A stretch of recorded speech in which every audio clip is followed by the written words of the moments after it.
Mr. Speaker, Mr. Vice President, members of Congress, the First Lady of the United States, and my fellow Americans.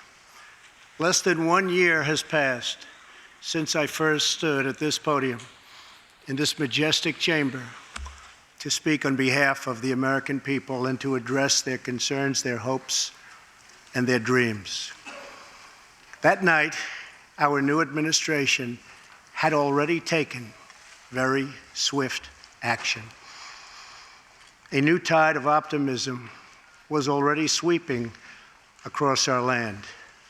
Each day since, we have gone forward with a clear vision and a righteous mission to make America great again for all Americans.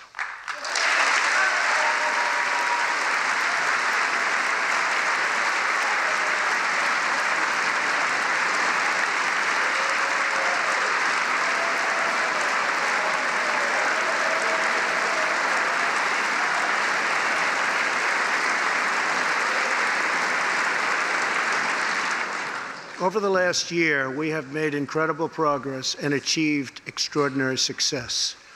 We have faced challenges we expected and others we could never have imagined. We have shared in the heights of victory and the pains of hardship. We have endured floods and fires and storms. But through it all, we have seen the beauty of America's soul and the steel in America's spine. Each test has forged new American heroes to remind us who we are and show us what we can be. We saw the volunteers of the Cajun Navy racing to the rescue with their fishing boats to save people in the aftermath of a totally devastating hurricane. We saw strangers shielding strangers from a hail of gunfire on the Las Vegas Strip. We heard tales of Americans like Coast Guard Petty Officer Ashley Leopard, who is here tonight in the gallery with Melania.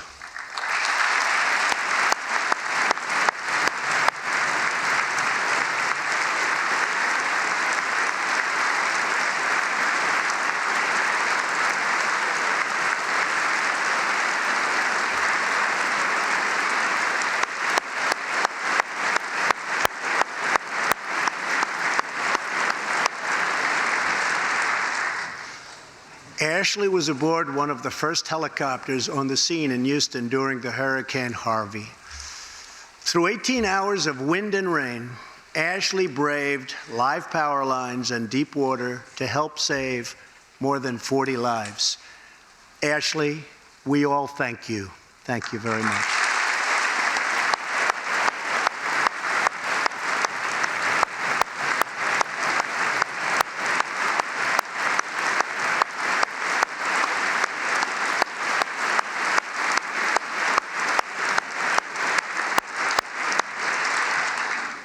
We heard about Americans like firefighter David Dahlberg. He's here with us also. David faced down walls of flame to rescue almost 60 children trapped at a California summer camp threatened by those devastating wildfires. To everyone still recovering in Texas, Florida, Louisiana, Puerto Rico, and the Virgin Islands, everywhere, we are with you. We love you, and we always will pull through together, always.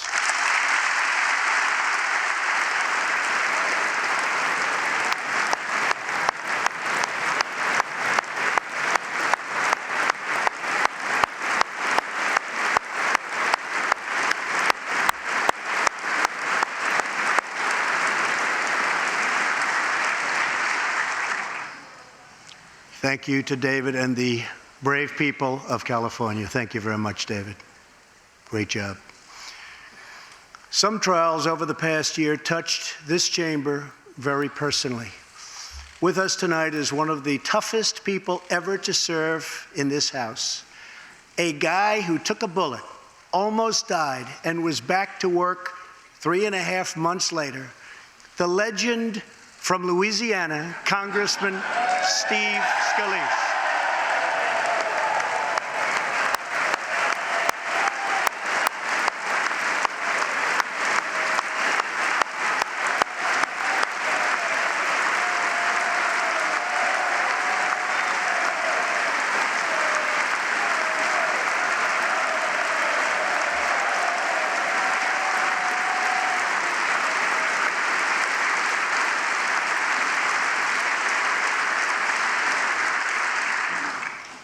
I think they like you, Steve.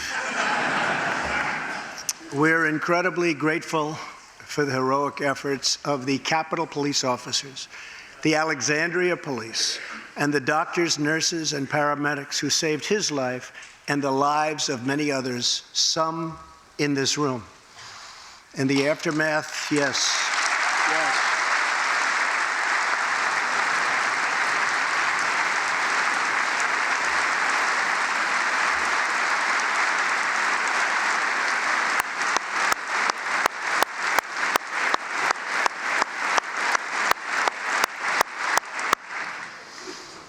In the aftermath of that terrible shooting, we came together, not as Republicans or Democrats, but as representatives of the people.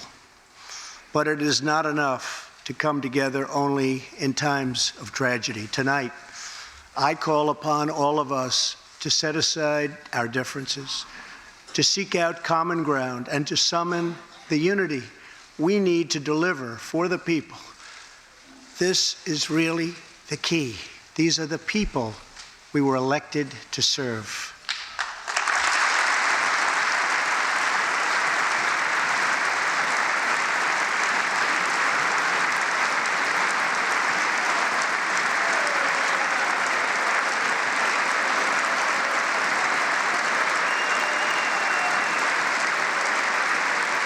Thank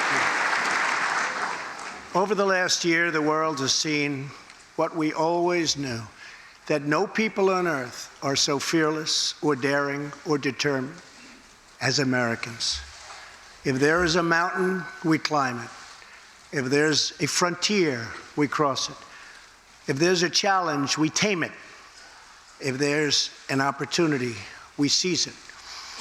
So let's begin tonight by recognizing that the state of our union is strong, because our people are strong.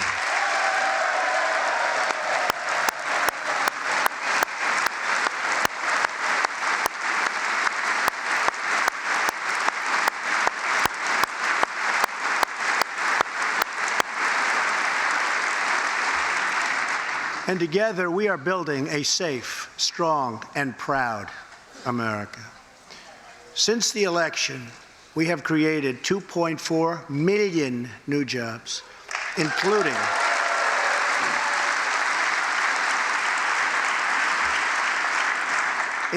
200,000 new jobs in manufacturing alone. Tremendous numbers. After years and years of wage stagnation, we are finally seeing rising wages.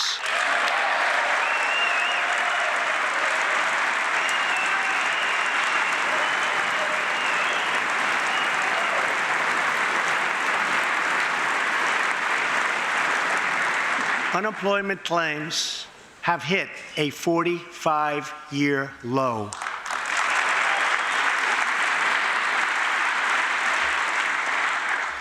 And something I'm very proud of, African American unemployment stands at the lowest rate ever recorded.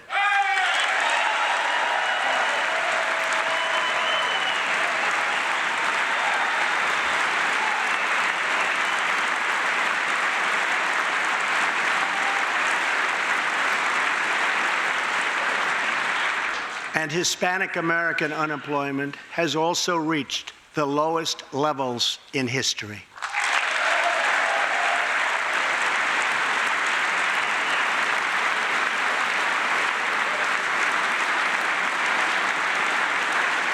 Small business confidence is at an all-time high. The stock market has smashed one record after another, gaining $8 trillion and more in value in just this short period of time. The great news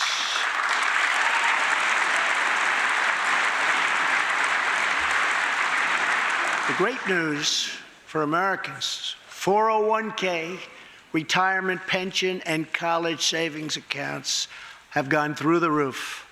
And just as I promised the American people from this podium 11 months ago, we enacted the biggest tax cuts and reforms in American history.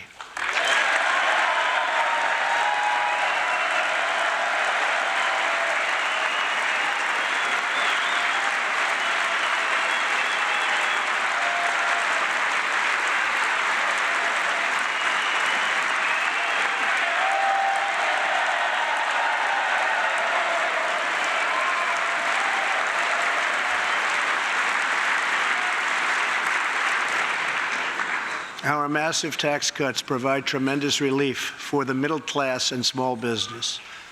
To lower tax rates for hardworking Americans, we nearly doubled the standard deduction for everyone.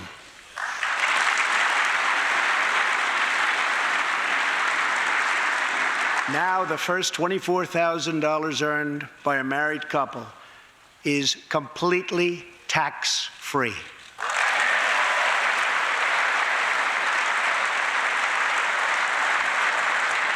We also doubled the child tax credit.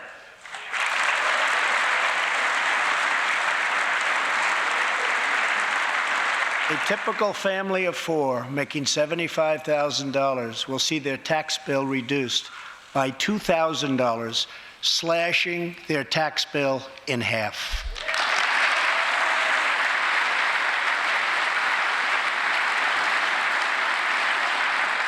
In April, this will be the last time you will ever file under the old and very broken system, and millions of Americans will have more take-home pay starting next month, a lot more.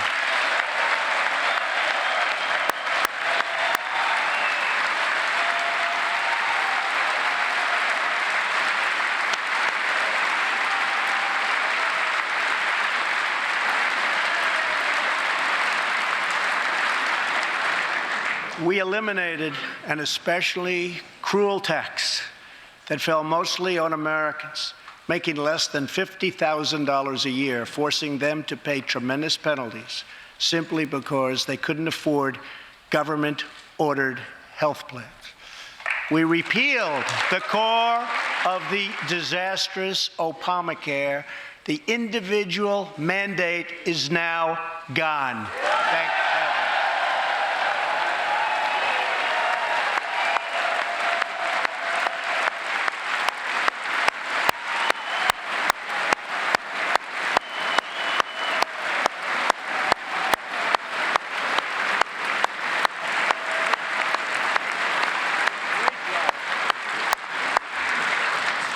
We slashed the business tax rate from 35% all the way down to 21%, so American companies can compete and win against anyone else anywhere in the world.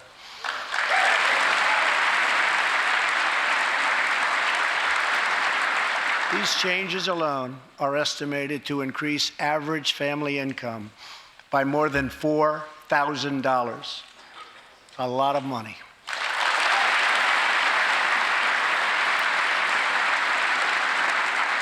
Small businesses have also received a massive tax cut and can now deduct 20% of their business income. Here tonight are Steve Staub and Sandy Keplinger of Staub Manufacturing, a small, beautiful business in Ohio. They've just finished the best year in their 20-year history.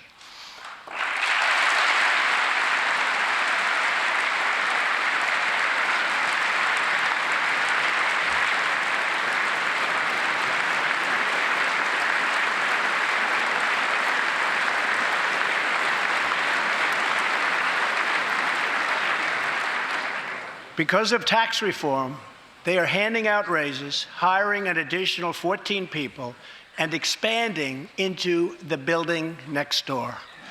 Good feeling.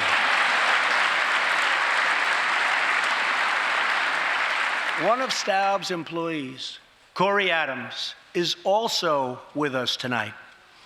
Corey is an all-American worker.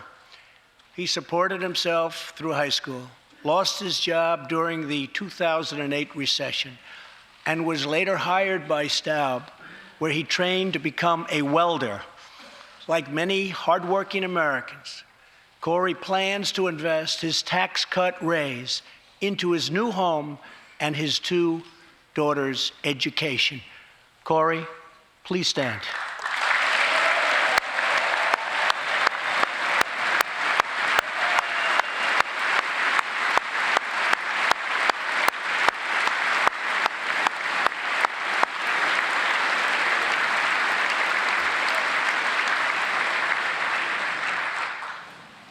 and he's a great welder.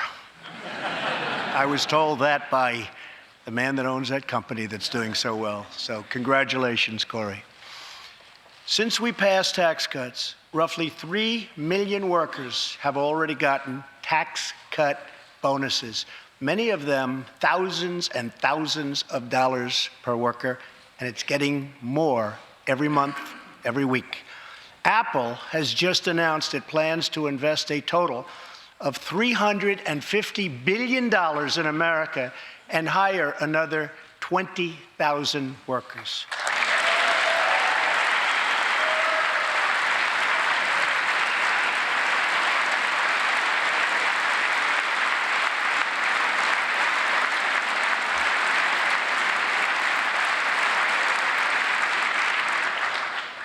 And just a little while ago, ExxonMobil announced a $50 billion investment in the United States, just a little while ago.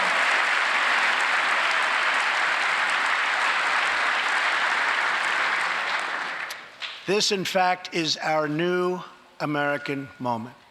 There has never been a better time to start living the American dream. So to every citizen watching at home tonight, no matter where you've been or where you've come from, this is your time. If you work hard, if you believe in yourself, if you believe in America, then you can dream anything. You can be anything. And together, we can achieve absolutely anything.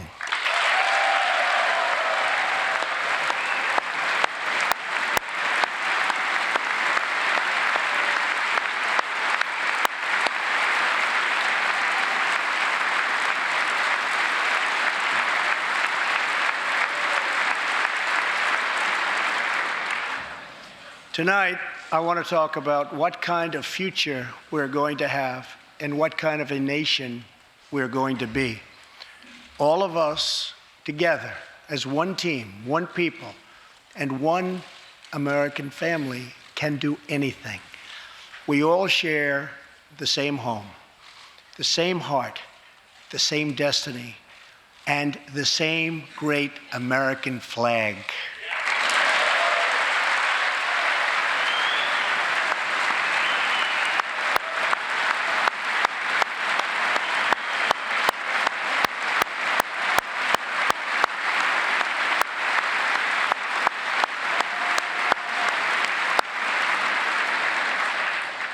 Together, we are rediscovering the American way. In America, we know that faith and family, not government and bureaucracy, are the center of American life. The motto is, "In God we trust."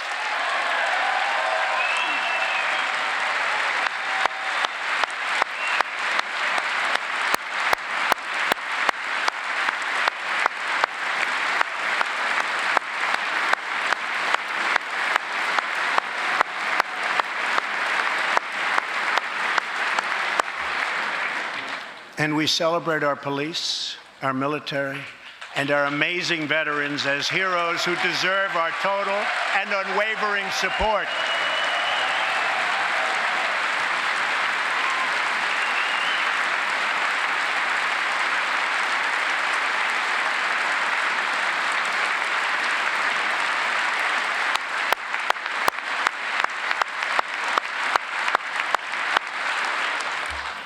Here tonight is Preston Sharp, a 12-year-old boy from Redding, California, who noticed that veterans' graves were not marked with flags on Veterans Day. He decided all by himself to change that and started a movement that has now placed 40,000 flags at the graves of our great heroes. Preston, a job well done.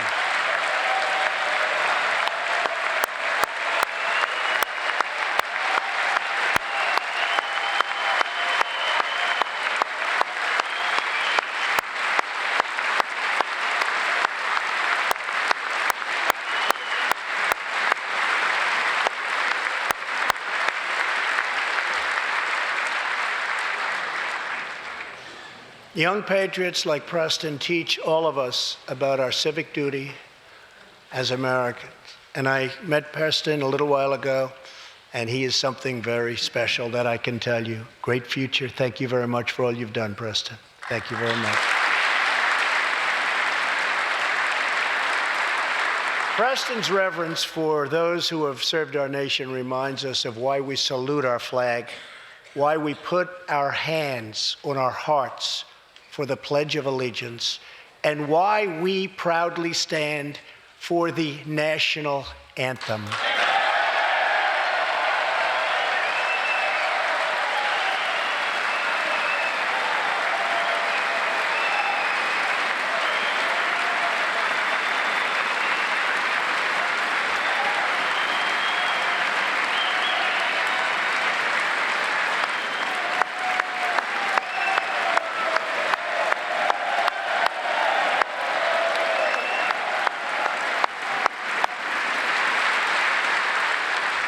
Americans love their country, and they deserve a government that shows them the same love and loyalty in return. For the last year, we have sought to restore the bonds of trust between our citizens and their government. Working with the Senate, we are appointing judges who will interpret the Constitution as written, including a great new Supreme Court justice and more circuit court judges than any new administration in the history of our country.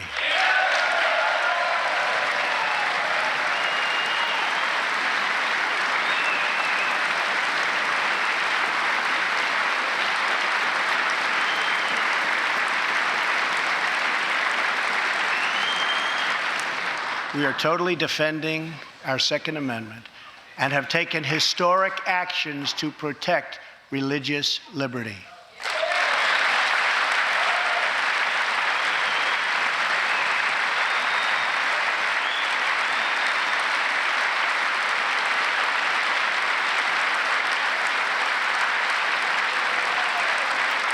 And we are serving our brave veterans, including giving our veterans choice in their health care decisions.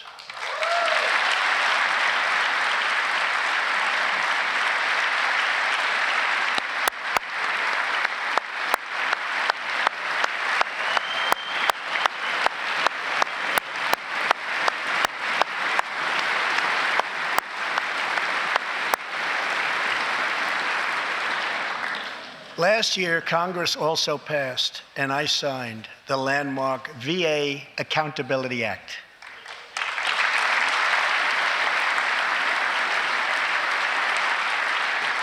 Since its passage, my administration has already removed more than 1,500 VA employees who failed to give our veterans the care they deserve, and we are hiring talented people who love our vets as much as we do.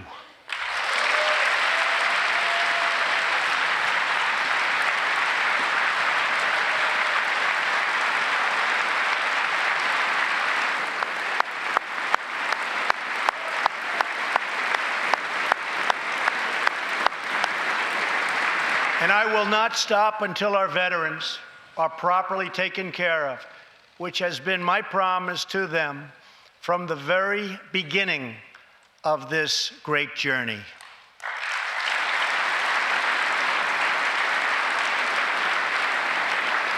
All Americans deserve accountability and respect, and that's what we are giving to our wonderful heroes, our veterans. Thank you.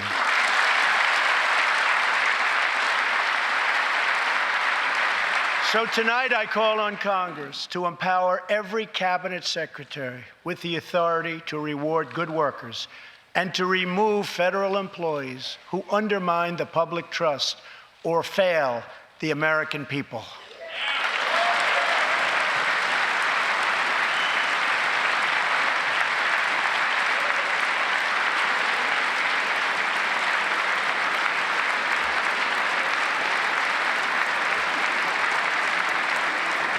In our drive to make Washington accountable, we have eliminated more regulations in our first year than any administration in the history of our country.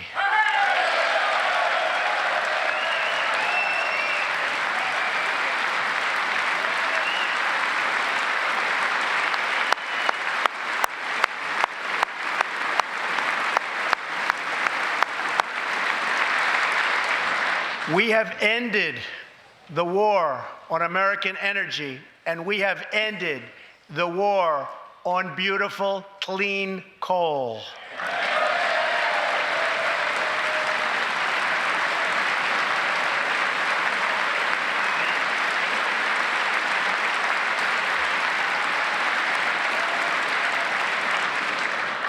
We are now very proudly an exporter of energy to the world.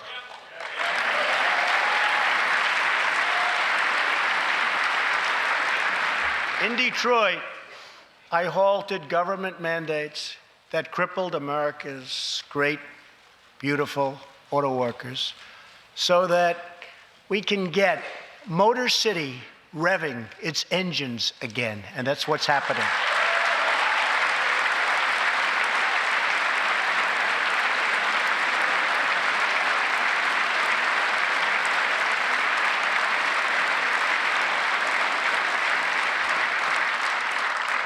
Many car companies are now building and expanding plants in the United States, something we haven't seen for decades.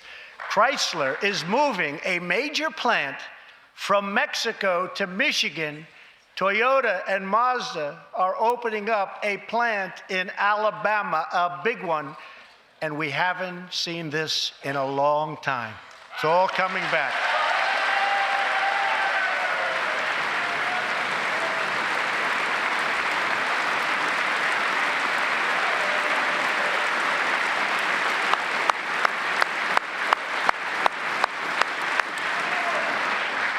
Very soon, auto plants and other plants will be opening up all over our country.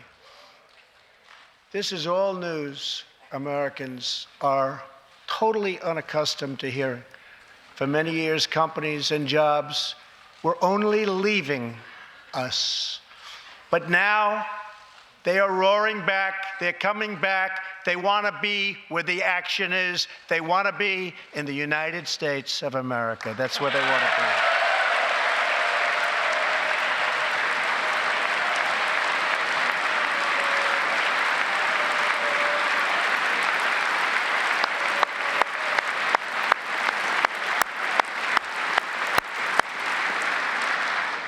Exciting progress is happening every single day.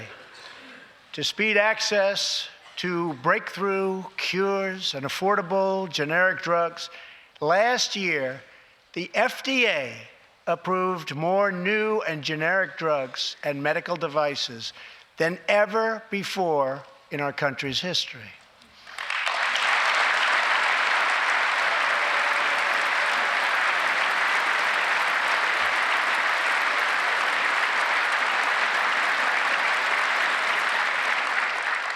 We also believe that patients with terminal conditions, terminal illness, should have access to experimental treatment immediately that could potentially save their lives. People who are terminally ill should not have to go from country to seek a cure. I want to give them a chance right here at home. It's time for Congress to give these wonderful, incredible Americans the right to try.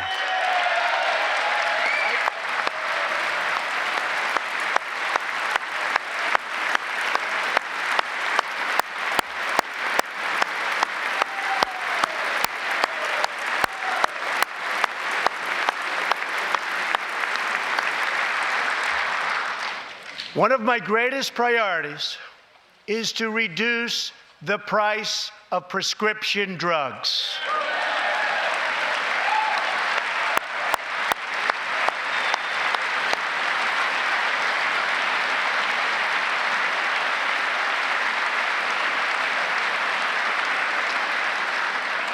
In many other countries, these drugs cost far less than what we pay in the United States, and it's very, very unfair. That is why I've directed my administration to make fixing the injustice of high drug prices one of my top priorities for the year.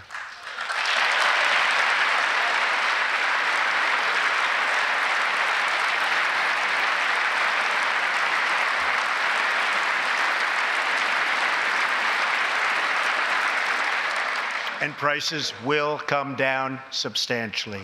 Watch.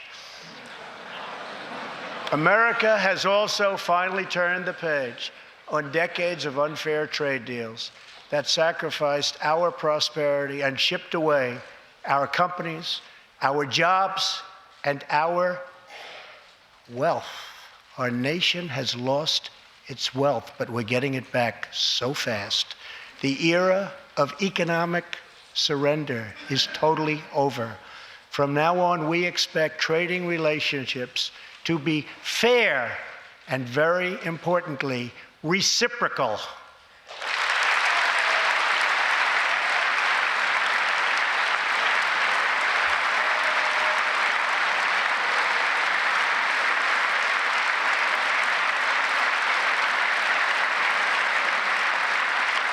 We will work to fix bad trade deals and negotiate new ones, and they'll be good ones, but they'll be fair.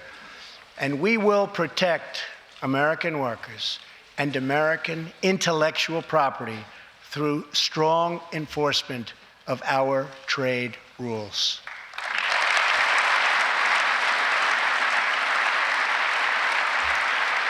As we rebuild our industries, it is also time to rebuild our crumbling infrastructure.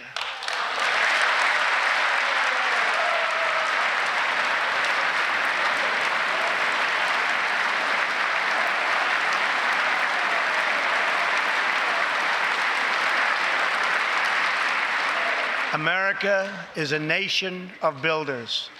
We built the Empire State Building in just 1 year. Isn't it a disgrace that it can now take 10 years just to get a minor permit approved for the building of a simple road?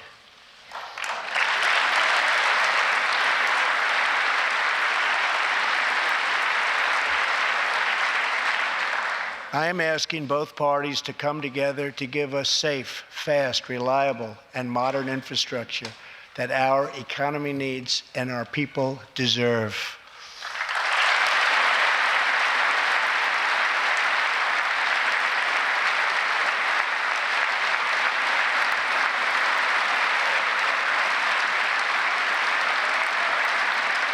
Tonight, I'm calling on Congress to produce a bill that generates at least $1.5 trillion for the new infrastructure investment that our country so desperately needs. Every federal dollar should be leveraged by partnering with state and local governments and, where appropriate, tapping into private sector investment to permanently fix the infrastructure deficit, and we can do it.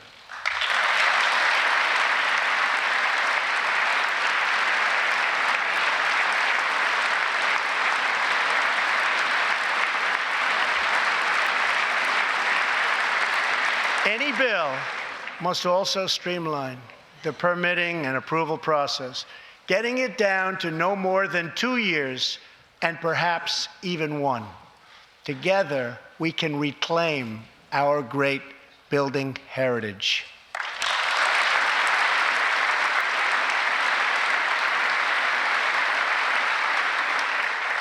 We will build gleaming new roads, bridges, highways, railways, and waterways all across our land. And we will do it with American heart, and American hands, and American grit.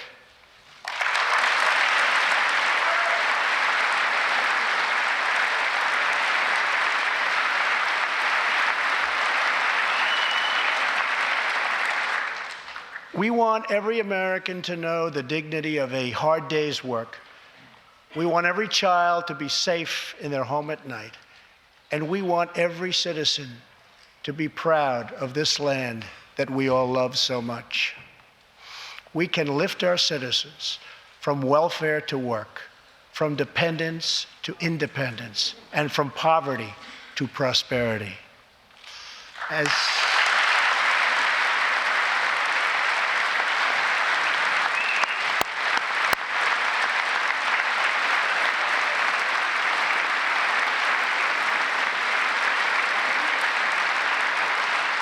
tax cuts create new jobs. Let's invest in workforce development, and let's invest in job training, which we need so badly.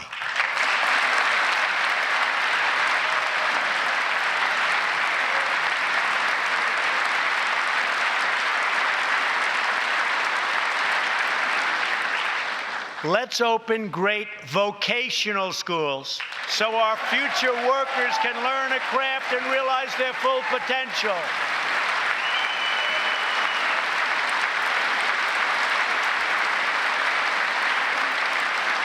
And let's support working families by supporting paid family leave.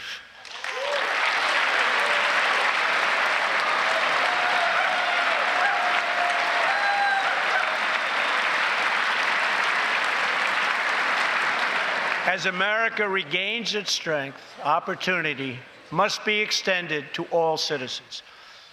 That is why this year we will embark on reforming our prisons to help former inmates who have served their time get a second chance at life.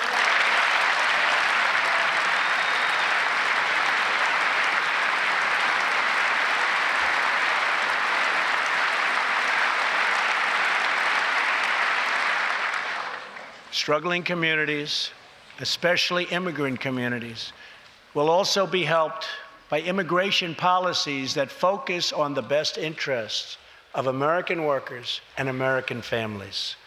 For decades, open borders have allowed drugs and gangs to pour into our most vulnerable communities. They've allowed millions of low-wage workers to compete for jobs and wages against the poorest Americans. Most tragically, they have caused the loss of many innocent lives. Here tonight are two fathers and two mothers, Evelyn Rodriguez, Freddie Cuevas, Elizabeth Alvarado, and Robert Mickens. Their two teenage daughters, Kayla Cuevas and Nisa Mickens, were close friends on Long Island. But in September 2016, on the eve of Nisa's 16th birthday, such a happy time it should have been, neither of them came home. These two precious girls were brutally murdered while walking together in their hometown. 6 members of the savage MS-13 gang have been charged with Kayla and Nisa's murders. Many of these gang members took advantage of glaring loopholes in our laws to enter the country as illegal, unaccompanied, alien minors and wound up in Kayla and Nisa's high school.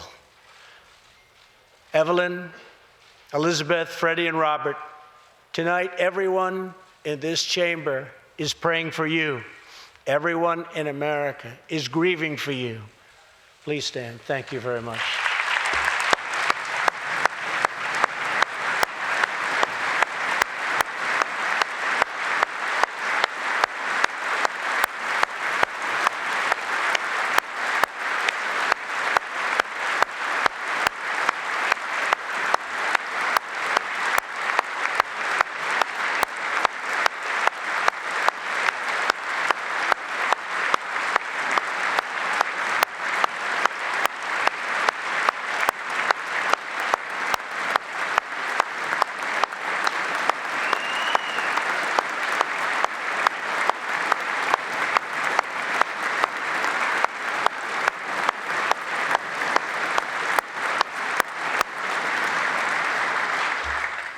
I want you to know that 320 million hearts are right now breaking for you. We love you. Thank you.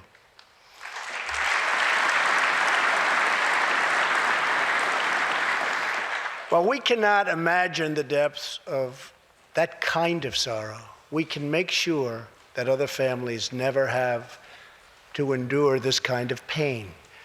Tonight I am calling on Congress to finally close the deadly loopholes that have allowed MS-13 and other criminal gangs to break into our country. We have proposed new legislation that will fix our immigration laws and support our ICE and Border Patrol agents. These are great people. These are great, great people that work so hard in the midst of such danger so that this can never happen again.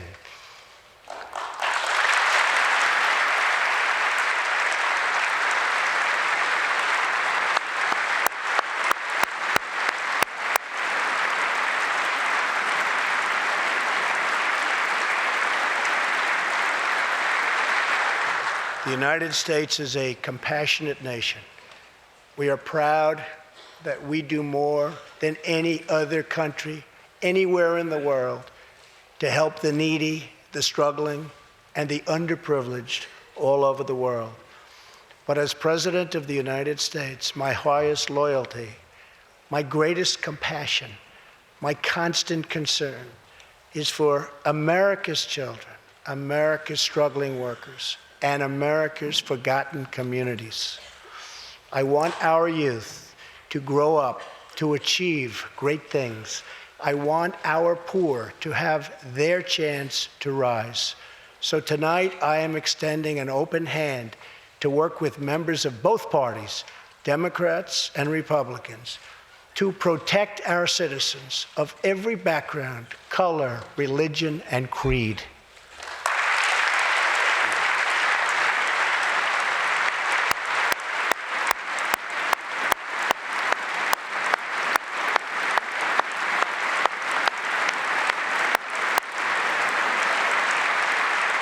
My duty, and the sacred duty of every elected official in this chamber, is to defend Americans, to protect their safety, their families, their communities, and their right to the American dream.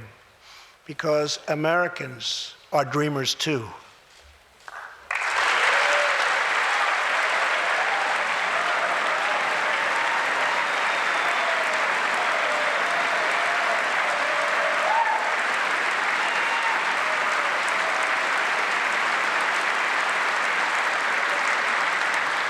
Here tonight is one leader in the effort to defend our country, Homeland Security Investigation Special Agent Celestino Martinez. He goes by DJ and CJ. He said, call me either one.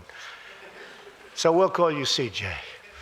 Served 15 years in the Air Force before becoming an ICE agent and spending the last 15 years fighting gang violence and getting dangerous criminals off of our streets. Tough job. At one point, MS-13 leaders ordered CJ's murder, and they wanted it to happen quickly. But he did not cave to threats or to fear. Last May, he commanded an operation to track down gang members on Long Island. His team has arrested nearly 400, including more than 220 MS-13 gang members.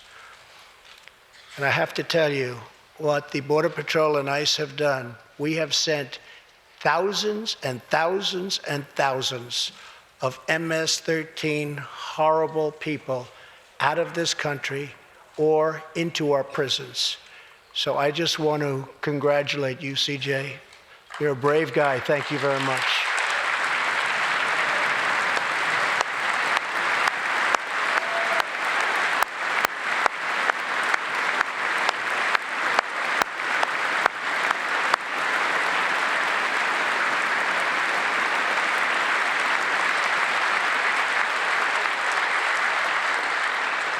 And I asked CJ, what's the secret? He said, we're just tougher than they are. And I like that answer.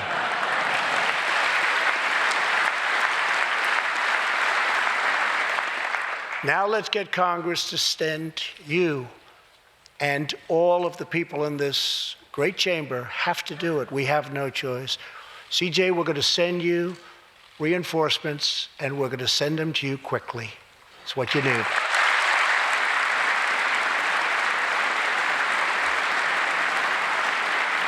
Over the next few weeks, the House and Senate will be voting on an immigration reform package. In recent months, my administration has met extensively with both Democrats and Republicans to craft a bipartisan approach to immigration reform.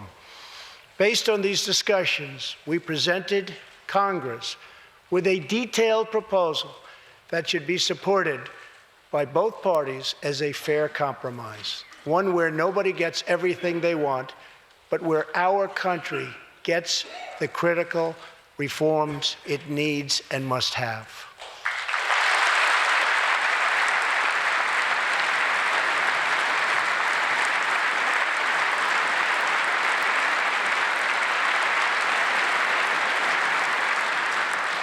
Here are the 4 pillars of our plan. The first pillar of our framework generously offers a path to citizenship for 1.8 million illegal immigrants who were brought here by their parents at a young age. That covers almost 3 times more people than the previous administration covered.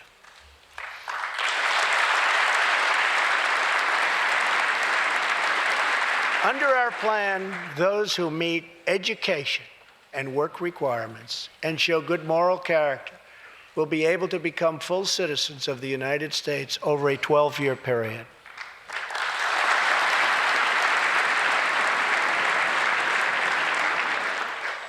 The second pillar fully secures the border.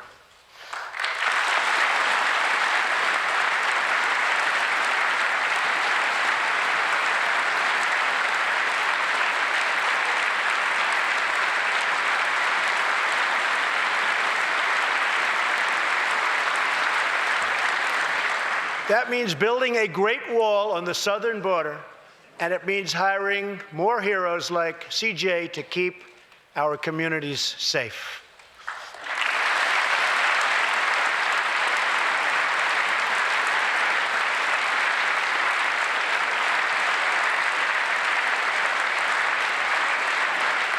Crucially, our plan closes the terrible loopholes exploited by criminals and terrorists to enter our country, and it finally ends the horrible and dangerous practice of catch and release.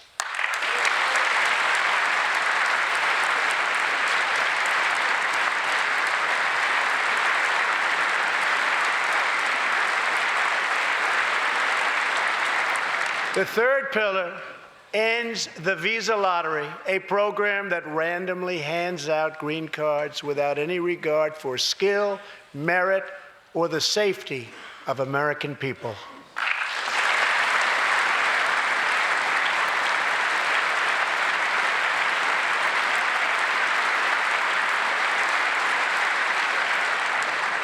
It's time to begin moving toward a merit-based immigration system, one that admits people who are skilled, who want to work, who will contribute to our society, and who will love and respect our country.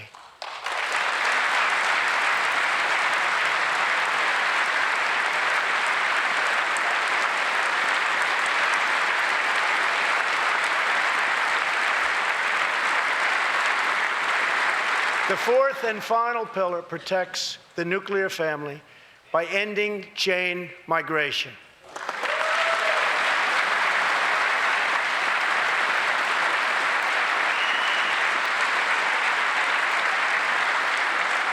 Under the current broken system, a single immigrant can bring in virtually unlimited numbers of distant relatives. Under our plan, we focus on the immediate family by limiting sponsorships to spouses and minor children.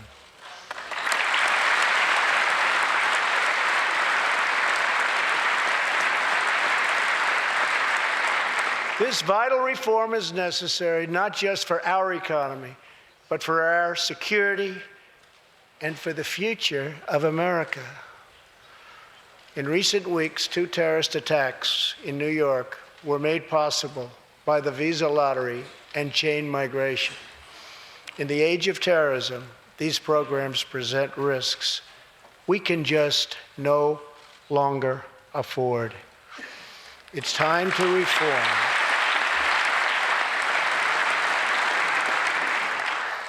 These outdated immigration rules and finally bring our immigration system into the 21st century.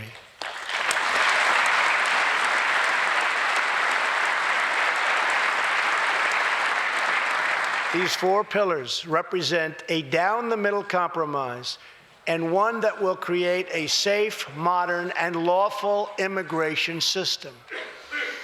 For over 30 years, Washington has tried and failed to solve this problem. This Congress can be the one that finally makes it happen. Most importantly, these four pillars will produce legislation that fulfills my ironclad pledge to sign a bill that puts America first.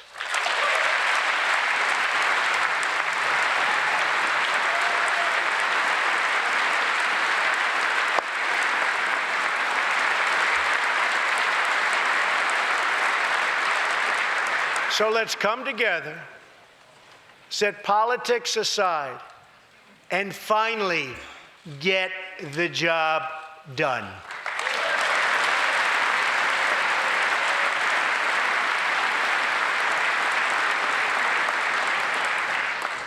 These reforms will also support our response to the terrible crisis of opioid and drug addiction. Never before has it been like it is now. It is terrible. We have to do something about it. In 2016, we lost 64,000 Americans to drug overdoses, 174 deaths per day, 7 per hour. We must get much tougher on drug dealers and pushers if we are going to succeed in stopping this scourge.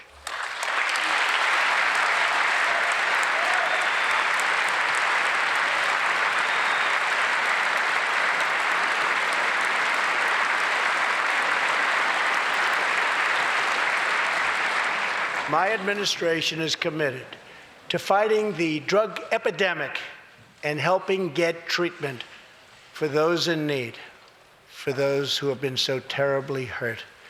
The struggle will be long and it will be difficult, but as Americans always do, in the end, we will succeed, we will prevail.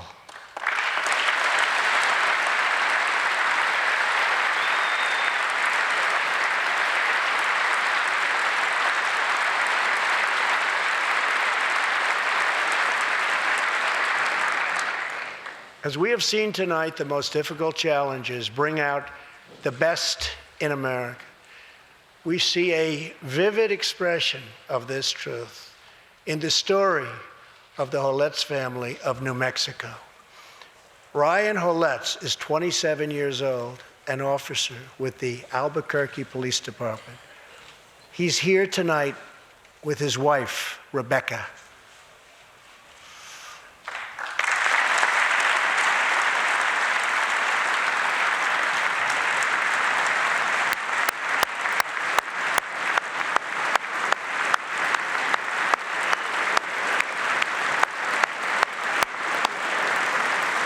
Thank you, Ryan.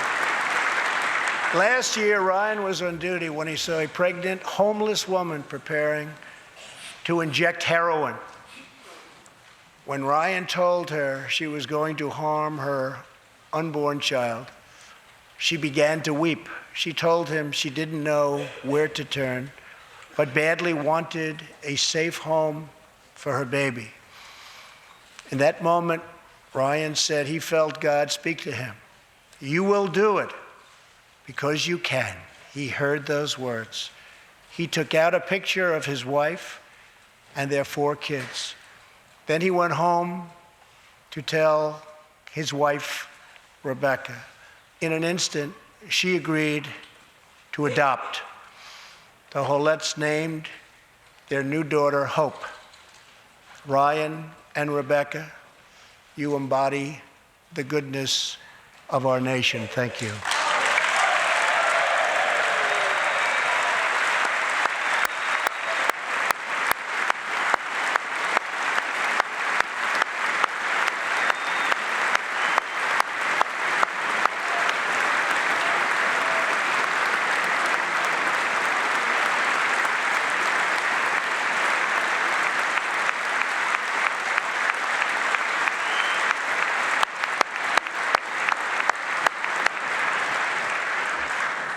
Thank you, Ryan and Rebecca. As we rebuild America's strength and confidence at home, we are also restoring our strength and standing abroad. Around the world, we face rogue regimes, terrorist groups, and rivals like China and Russia that challenge our interests, our economy, and our values. In confronting these horrible dangers, we know that weakness is the surest path to conflict, and unmatched power is the surest means to our true and great defense. For this reason, I am asking Congress to end the dangerous defense sequester and fully fund our great military.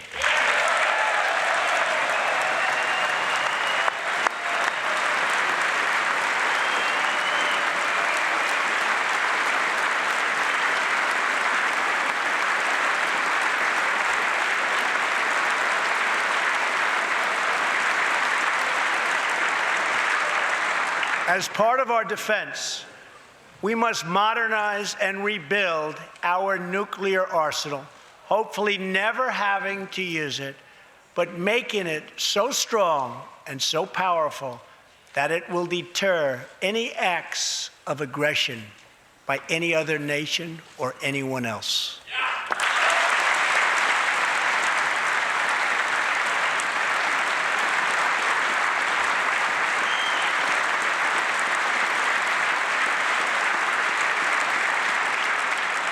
Perhaps someday in the future, there will be a magical moment when the countries of the world will get together to eliminate their nuclear weapons. Unfortunately, we are not there yet, sadly. Last year, I also pledged that we would work with our allies to extinguish ISIS from the face of the earth. 1 year later, I am proud to report that the coalition to defeat ISIS has liberated very close to 100% of the territory just recently held by these killers in Iraq and in Syria and in other locations as well.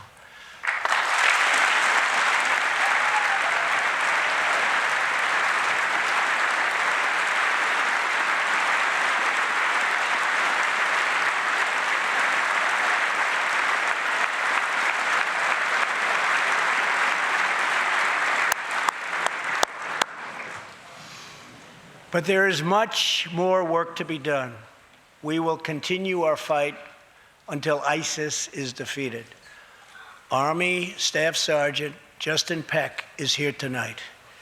Near Raqqa last November, Justin and his comrade, Chief Petty Officer Kenton Stacy, were on a mission to clear buildings that ISIS had rigged with explosive, so that civilians could return to that city, hopefully soon and hopefully safely. Clearing the second floor of a vital hospital, Kenton Stacy was severely wounded by an explosion. Immediately, Justin bounded into the booby-trapped and unbelievably dangerous and unsafe building and found Kenton, but in very, very bad shape. He applied pressure to the wound and inserted a tube to reopen an airway. He then performed CPR for 20 straight minutes during the ground transport and maintained artificial respiration through 2.5 hours and through emergency surgery. Kenton Stacy would have died if it were not for Justin's selfless love for his fellow warrior. Tonight, Kenton is recovering in Texas. Raqqa is liberated, and Justin is wearing his new Bronze Star with a V for valor. Staff Sergeant Peck, all of America salutes him.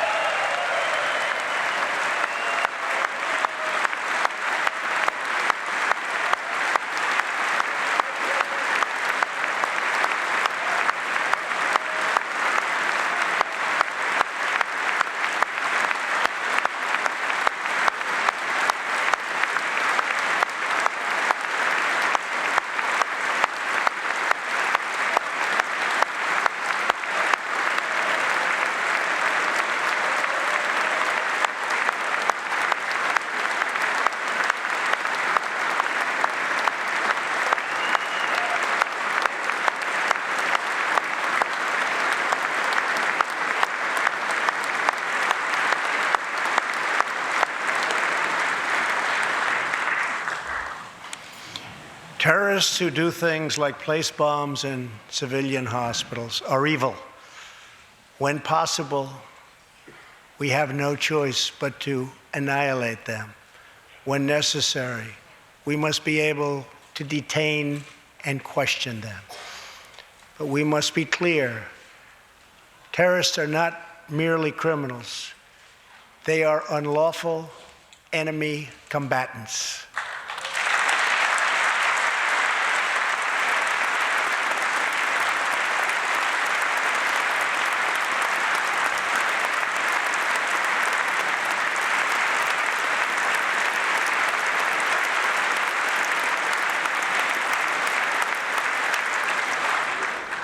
And when captured overseas, they should be treated like the terrorists they are.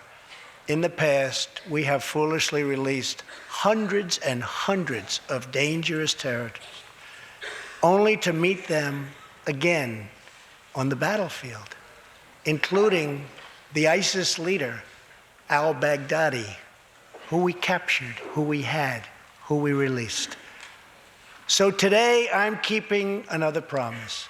I just signed, prior to walking in, an order directing Secretary Mattis, who is doing a great job. Thank you.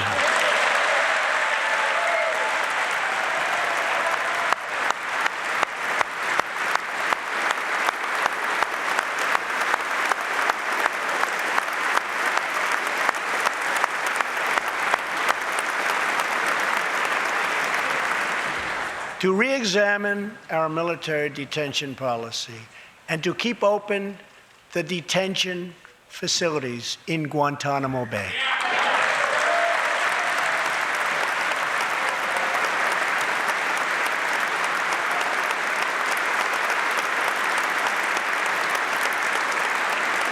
I am asking Congress to ensure that in the fight against ISIS and al-Qaeda, we continue to have all necessary power to detain terrorists wherever we chase them down, wherever we find them. And in many cases, for them, it will now be Guantanamo Bay.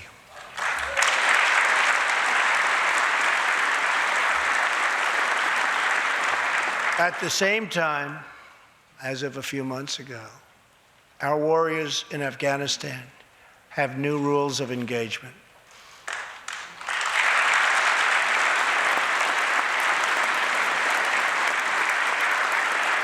Along with their heroic Afghan partners, our military is no longer undermined by artificial timelines, and we no longer tell our enemies our plans.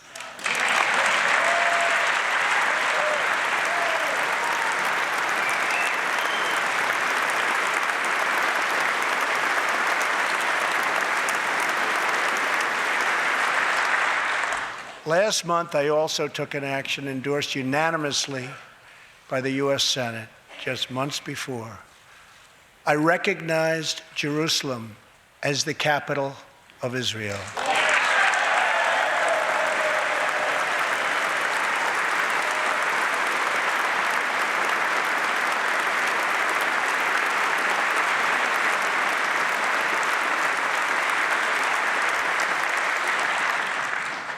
Shortly afterwards, dozens of countries voted in the United Nations General Assembly against America's sovereign right to make this decision. In 2016, American taxpayers generously sent those same countries more than $20 billion in aid. That is why tonight I am asking Congress to pass legislation to help ensure American foreign assistance dollars always serve American interests and only go to friends of America, not enemies of America.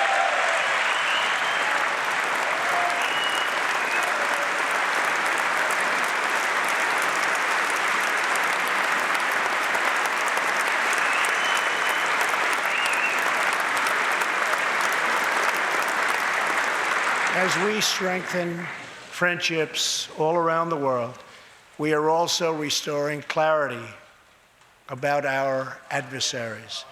When the people of Iran rose up against the crimes of their corrupt dictatorship, I did not stay silent. America stands with the people of Iran in their courageous struggle for freedom.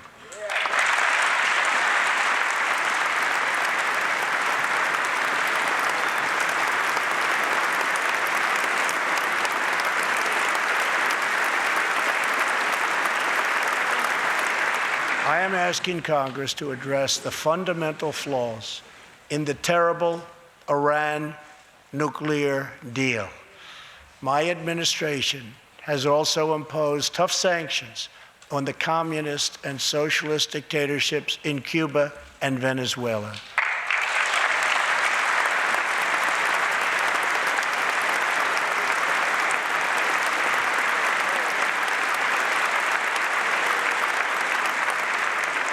But no regime has oppressed its own citizens more totally or brutally than the cruel dictatorship in North Korea. North Korea's reckless pursuit of nuclear missiles could very soon threaten our homeland. We are waging a campaign of maximum pressure to prevent that from ever happening. Past experience has taught us that complacency and concessions only invite aggression and provocation. I will not repeat the mistakes of past administrations that got us into this very dangerous position.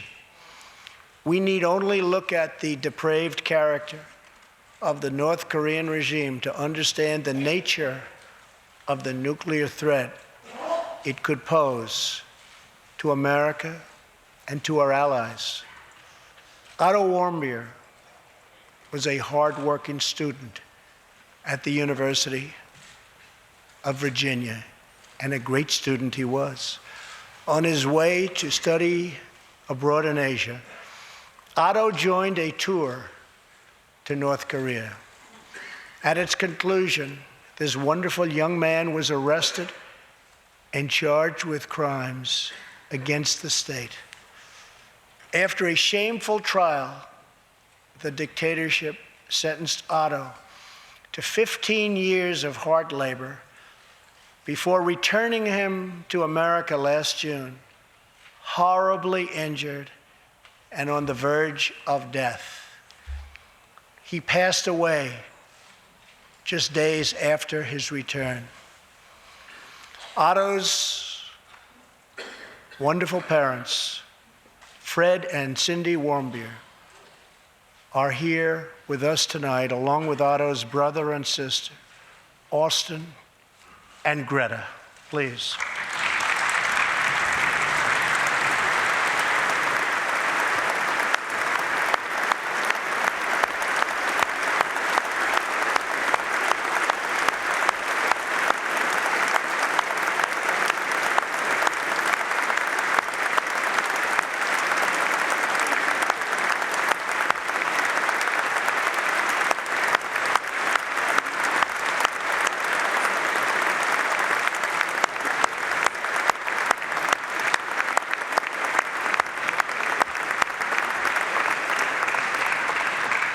Incredible people.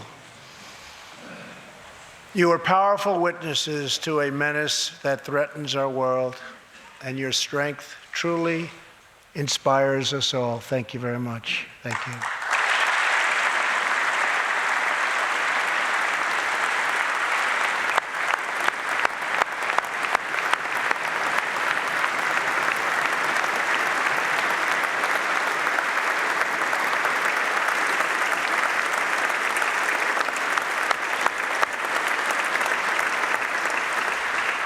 Tonight, we pledge to honor Otto's memory with total American resolve.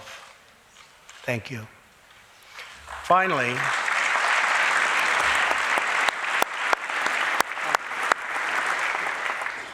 we are joined by one more witness to the ominous nature of this regime. His name is Mr. Ji Sung Ho. In 1996, Sung Ho was a starving boy in North Korea. One day he tried to steal coal from a railroad car to barter for a few scraps of food, which were very hard to get. In the process, he passed out on the train tracks, exhausted from hunger. He woke up as a train ran over his limbs. He then endured multiple amputations without anything to dull the pain or the hurt. His brother and sister gave what little food they had to help him recover and ate dirt themselves, permanently stunting their own growth. Later, he was tortured by North Korean authorities after returning from a brief visit to China. His tormentors wanted to know if he'd met any Christians. He had, and he resolved after that to be free.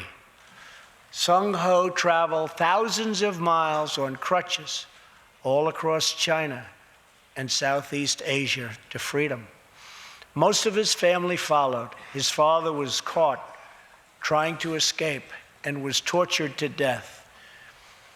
Today, he lives in Seoul, where he rescues other defectors and broadcasts into North Korea what the regime fears most: the truth. Today, he has a new leg, but Sung Ho, I understand you still keep those old crutches as a reminder of how far you've come. Your great sacrifice is an inspiration to us all. Please, thank you.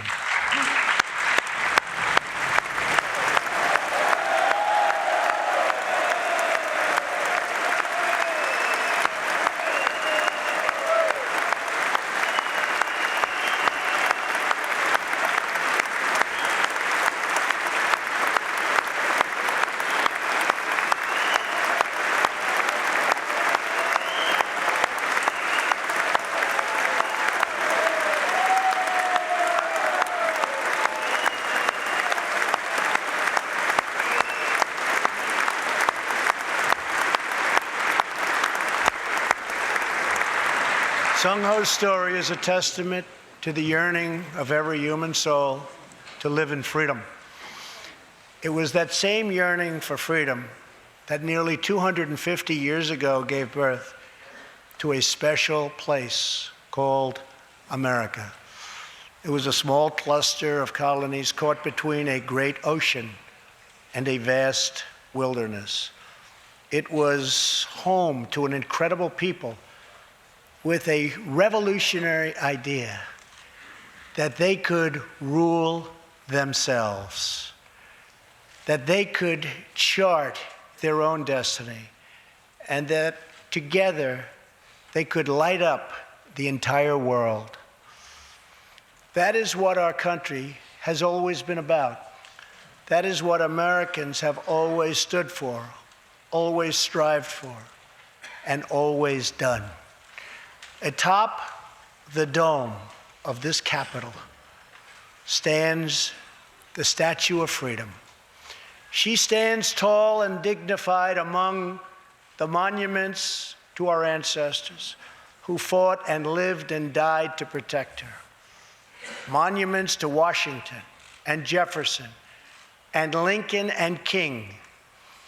Memorials to the heroes of Yorktown and Saratoga, to young Americans who shed their blood on the shores of Normandy and the fields beyond, and others who went down in the waters of the Pacific and the skies all over Asia. And freedom stands tall over one more monument, this one. This Capitol, this living monument, this is the monument to the American people.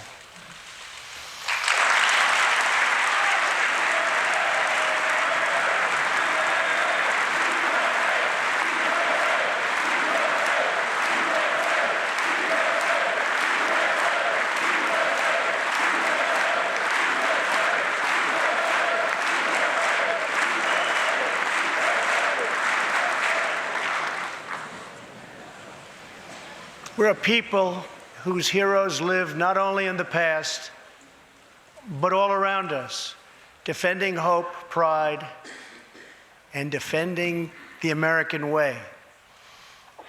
They work in every trade. They sacrifice to raise a family. They care for our children at home.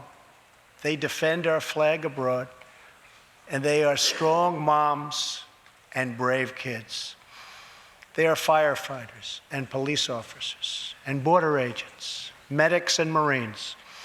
But above all else, they are Americans.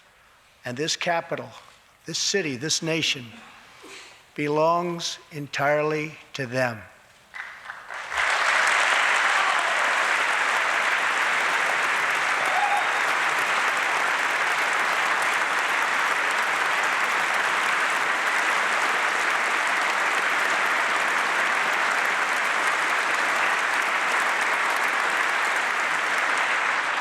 Our task is to respect them, to listen to them, to serve them, to protect them, and to always be worthy of them.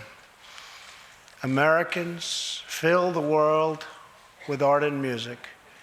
They push the bounds of science and discovery, and they forever remind us of what we should never, ever forget. The people dreamed this country. The people built this country. And it's the people who are making America great again.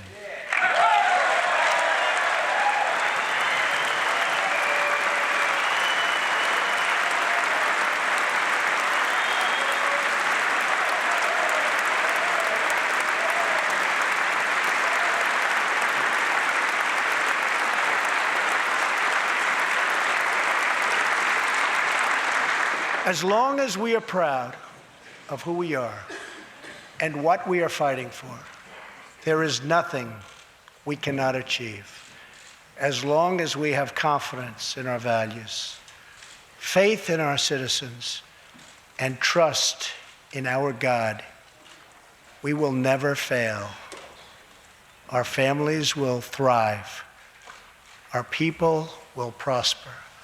And our nation will forever be safe and strong and proud and mighty and free. Thank you, and God bless America. Good night.